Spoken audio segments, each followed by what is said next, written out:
heard some really great talks today.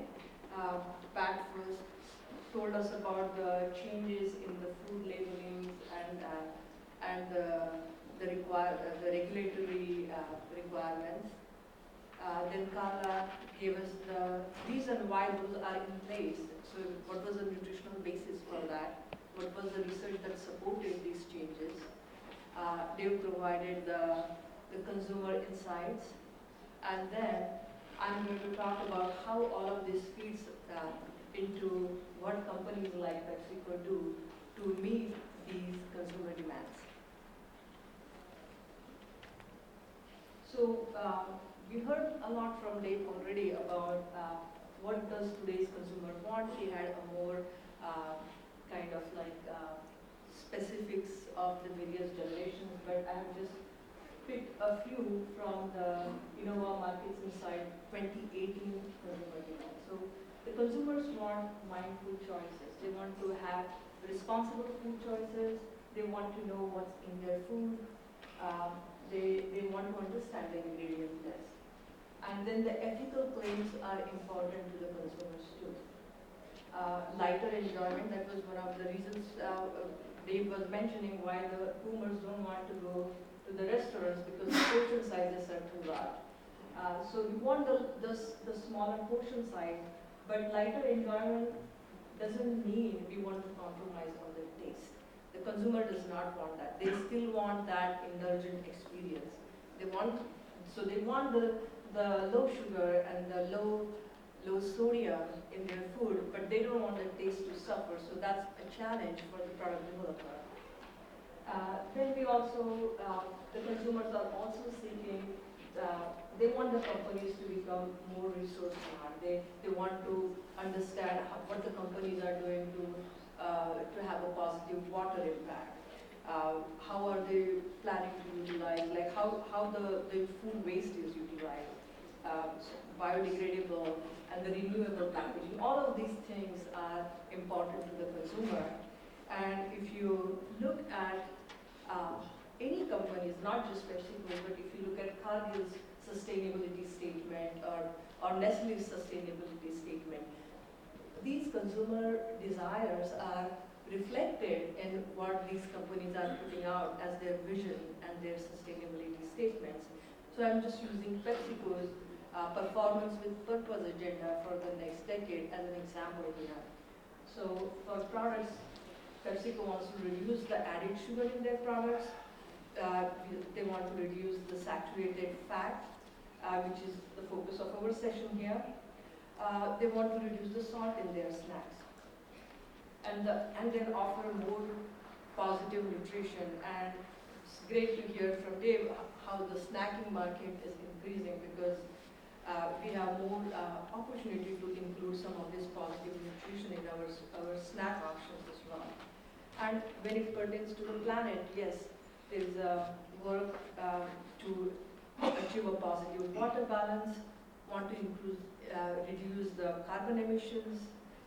For sustainability, we want to make sustainable sourcing of palm and the sugars and reduce the waste. And this is really, all of you researchers from different companies can all relate to these mission statements. These are common recurring themes when you look at any food company's vision statements.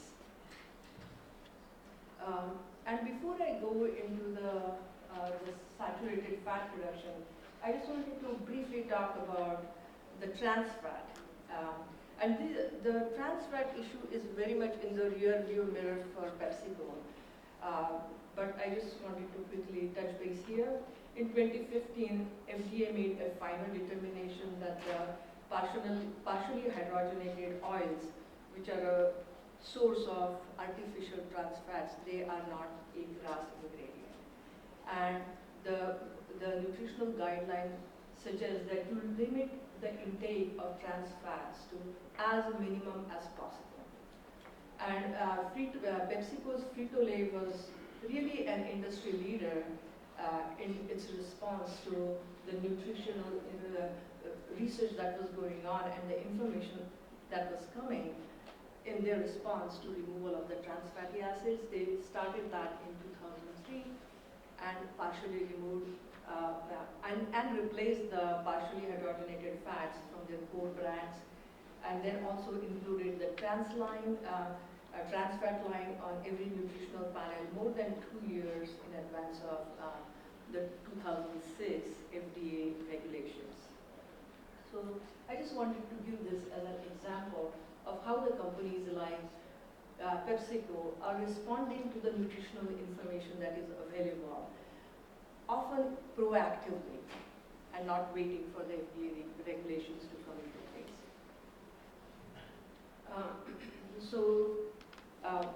We heard about Carla's talk, AHA recommendations on the reduced saturated fat from food.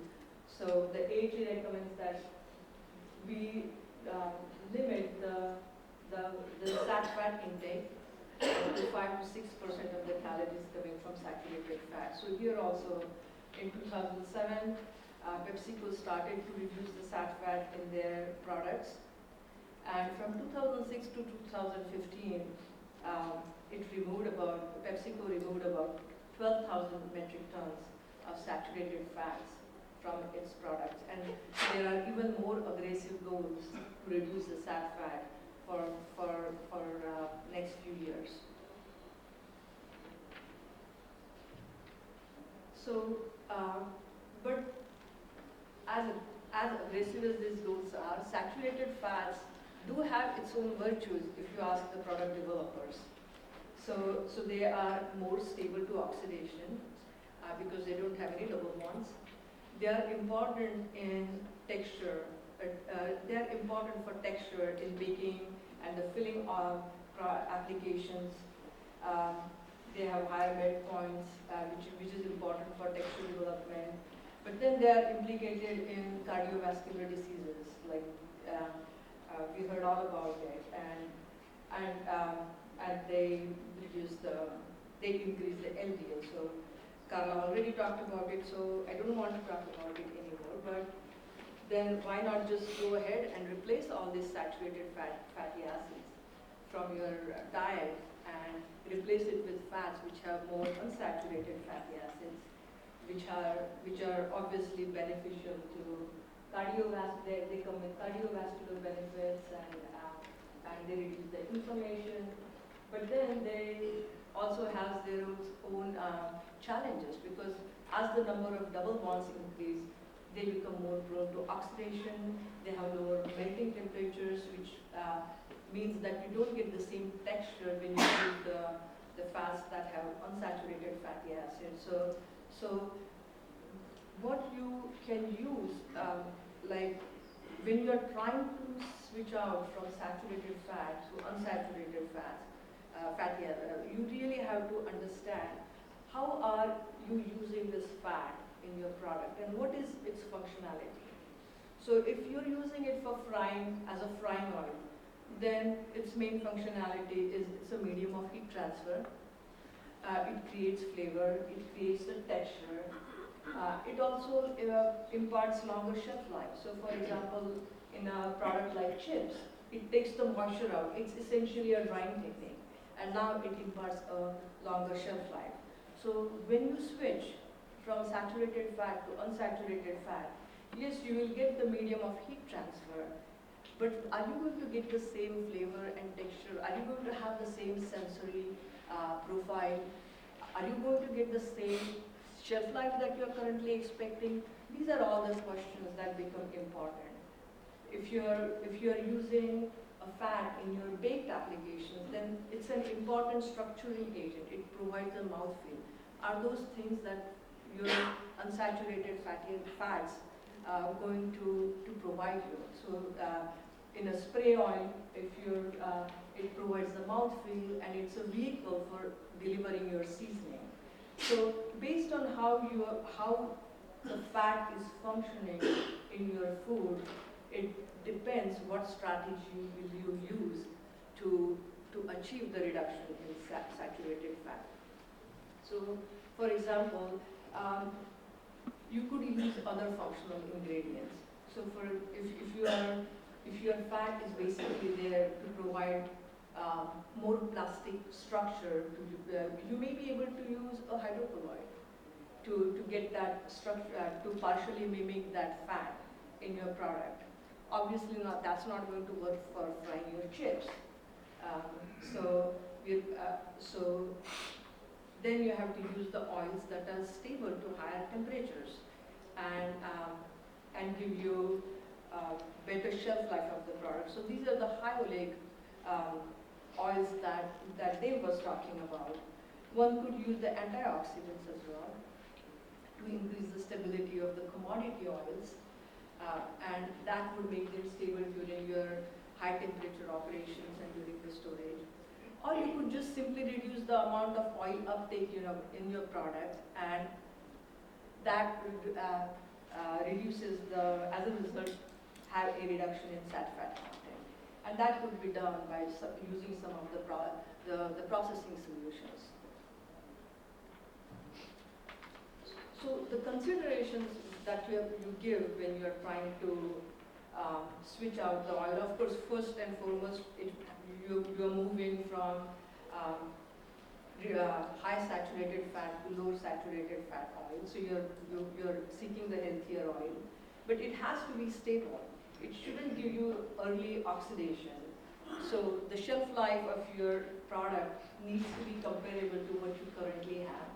It has to have the acceptable functionality. So you don't want the performance in your manufacturing to drop. So you don't want to take a hit on your capacity, or you don't want to have more reduction in productivity or line capacity. You want the uncompromised sensory characteristics. That's absolutely important. People expect a certain performance when they eat the product, and you have to be able to deliver that even when you go from saturated fats to the unsaturated fats. And really, really important is also that it has to be available in sufficient quantities and at a reasonable cost. So those are also very important. So the chart so I wanted to show this chart here. So the x-axis is the amount of the saturated fat in some of these oils, and the y-axis is the price per metric ton, and the size of the bubble indicates the availability of these individual oils in the market. So as you can see, palm oil is the most abundant and least cost option. It's also the highest saturated fatty acid option. Now you move to these commodity oils, canola, sunflower, and soy. Those are not the costliest options. Those are more cost efficient. They are also available at like a desirable scale, but they don't function as well. You don't get the same functionality. They are not stable to oxidation. And then you have these high oleic oils that function well. They have high stability. They have the right nutrition profile, but they are rather costly. So what we would like is to be able to use some of these, make these ones stable, and then move these bubbles, make them bigger. As you can see, their availability is limited as well. So make these bubbles bigger and then bring those bubbles down. That would be the idea. These are the fatty acid profiles for some of the common oils that are used in the food industry.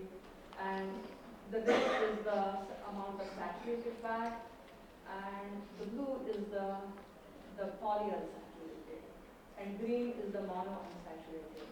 So depending on your oil application, you want to choose the oil from looking at its fatty acid profile. So for frying applications, what we would like is, of course, we're trying to reduce the saturated fat content, so we want that to be the red area under the red needs to be minimum, And really the area under blue also needs to be limited because more polyunsaturated fatty acids mean more oxidation. So you really want to operate in the area where you have larger green, low red, and low blue. So the options that we have available are the high oleic option, as we talked about. These are stable. So we have high oleic sunflower oil available. It really gives nice clean flavor. It's non-GM. The high oleic canola or rapeseed oil, it also has a clean flavor. And then there are GM as well as non-GM varieties are available for these.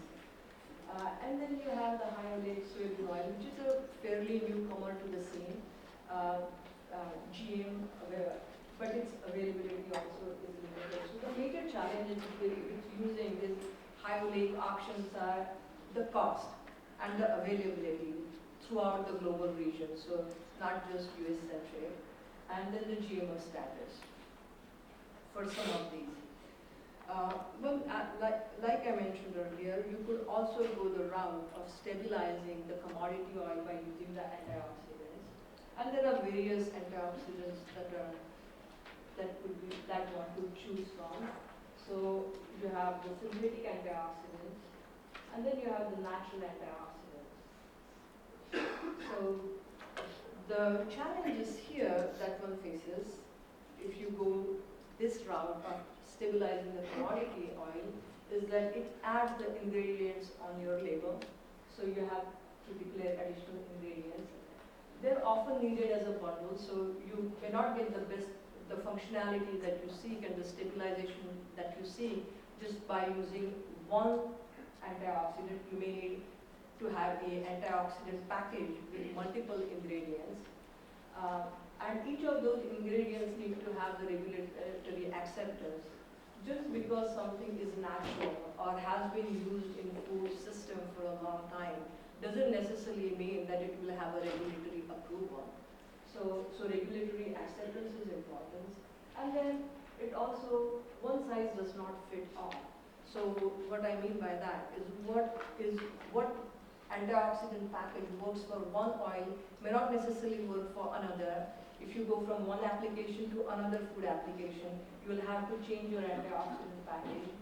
So it really does take a lot of research to have a different antioxidant for different oils and different applications. So that's the challenge with using the antioxidants. And then there are the processing solutions that are reported in research. So vacuum frying has been reported to reduce the uptake of fat. And here, basically what you're doing is you're trying to reduce the uptake of fat and hence reduce the saturated fat in your product. There is a pulsed electric field pre-treatment before frying that's been mentioned as a way to reduce the fat uptake. One could use coatings. But what that does is you have to have a additional capital in your, these are new technologies. First they need to be tested in the manufacturing setting, and it is also going to require capital installations in your plant. So since we are at AOCS, and this is just the right group of researchers, I want to leave you with some parting thoughts. I want to leave you with this list of what does the food industry need for achieving the low saturated fat levels. So what we need is a globally available, stable, low fat oil at reasonable cost. So these are your high oleic options. They need to be globally available. They are stable, good stable oil options, and they need to be available at a reasonable cost. We need more options for stable, low fat oils. So we need non-GMO varieties for some of them. Currently we have the Hoso and high oleic sunflower oil and high oleic canola. The soy oil is coming on market as well. But more options of these stable, low fat oils would be great. We want to understand the causes of beanie flavor in the soybean oil, even when you use it, when the linoleic acid content drops really low, it still has the beanie flavor in some of these applications. So it would be great to understand what is the cause of it and eliminate it. The people who are in the oil processing business, if there are solutions that are oil processing solutions that could make the commodity oils more stable, those are the oil solutions, processing solutions that we would like to hear about as well. We really need the low-fat, sat-fat solution for baking applications, where you can reduce the sat-fat content and get the texture that you want. And we need more antioxidant options for stabilization of the commodity oils as well. So with that, I would like to thank the organizers for giving me this opportunity to talk with you.